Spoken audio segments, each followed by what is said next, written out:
Et salut tout le monde, on se retrouve pour une nouvelle vidéo dans laquelle on va encore une fois parler de dossiers partagés, mais cette fois-ci de jeux sur dossiers partagés. Sur ce, c'est parti.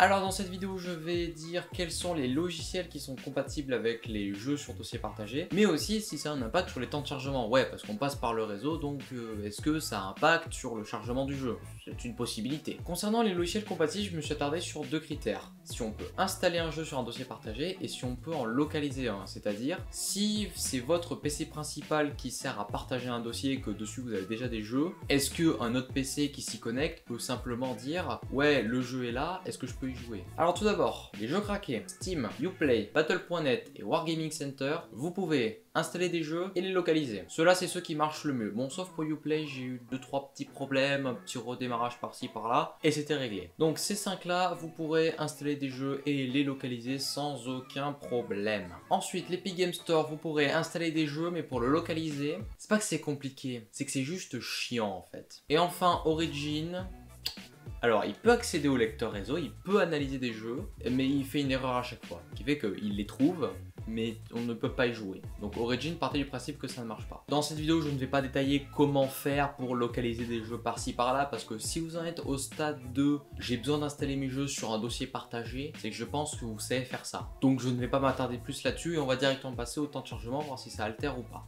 Alors pour la config de test, donc j'ai tout simplement utilisé mon PC pour lancer des jeux, donc avec un i7 5820K, une RTX 2080 et 4 barrettes de 4 Go de RAM à 2666 MHz, CAS 15. Qu'est-ce que j'ai testé ensuite? Deux jeux, trois configurations, Ori and the Will of the Wisp et GTA V sur SSD, disque dur en 7200 tours par minute, donc les deux sont dans mon PC, et enfin disque dur en 5400 tours par minute qui est dans un dossier partagé. Ce qui veut dire que si les résultats entre le disque dur 7200 tours et 5400 tours se retrouvent aux alentours de 33% plus lent, ça veut dire que c'est pas une limitation du réseau, parce qu'un disque dur 5400 tours minute est en moyenne 33% plus lent qu'un 7200 tours. Bien, après que tous les préparatifs soient faits, place aux résultats. Donc, Ori and the Will of the Wisp. Alors pour le temps de chargement au début, j'ai pris entre le moment où je clique sur jouer et sur l'apparition du Xbox Game Studio parce qu'après il charge presque plus de données. Sur SSD, le jeu met 17,5 secondes à charger environ. Sur disque dur à 7200 tours, 43 secondes. Et sur dossier partagé avec un disque dur à 5400 tours, 1 minute et 17 secondes. Ouais, donc là vous pouvez voir qu'on est bien au-delà des 33%, même on est à 79% plus lent, qui est très lent d'ailleurs. Donc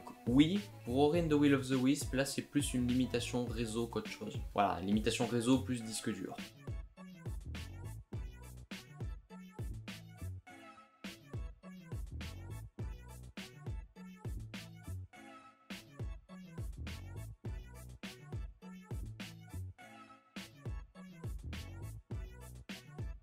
Ensuite, pour les tests de GTA V, donc j'ai pris entre le moment où je cliquais sur mode histoire et le moment où le jeu charge en fait. Sur SSD, il lui faut environ 33 secondes pour charger.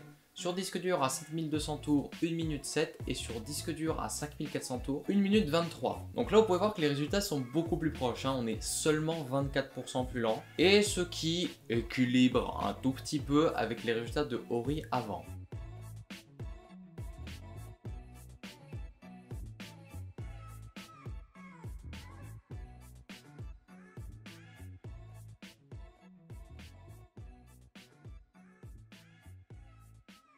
Donc, jouer sur dossier partagé, est-ce que ça altère les temps de chargement? Ça dépend des jeux, tout simplement. C'est-à-dire que si les jeux doivent charger plein de petits fichiers en séparé, mais le débit va pas être haut. En fait, c'est juste les disques durs qui vont galérer à trouver les fichiers. Donc là, leur réseau n'est pas du tout saturé. Contrairement à Ori and the Will of the Wisp, où là, en fait, quand je regardais dans le gestionnaire des tâches, quand je lançais sur le SSD, le jeu chargeait facile 200 à 250 mégaoctets par seconde. Et quand j'étais sur mon disque dur, il chargeait facilement 170-180 mégaoctets par seconde. Donc forcément, si on passe sur une connexion à 1 gigabit limitée à 125 mégaoctets par seconde, oui, ça limite. Et si on rajoute à ça en plus le fait que c'est un disque dur en 5400 tours qui galère un petit peu plus à trouver les fichiers, ça limite d'autant plus. Donc voilà, jouez sur dossier partagé si vos deux PC sont en 1 gigabit par seconde. Franchement, si vous en avez le besoin, je ne peux pas vous le déconseiller. Bien, et ben c'est tout pour cette vidéo, j'espère qu'elle vous a plu. Si elle vous a plu, n'hésitez pas à vous abonner, à liker, à partager, à commenter. Ça fait toujours plaisir. Sur ce, c'était Geeker.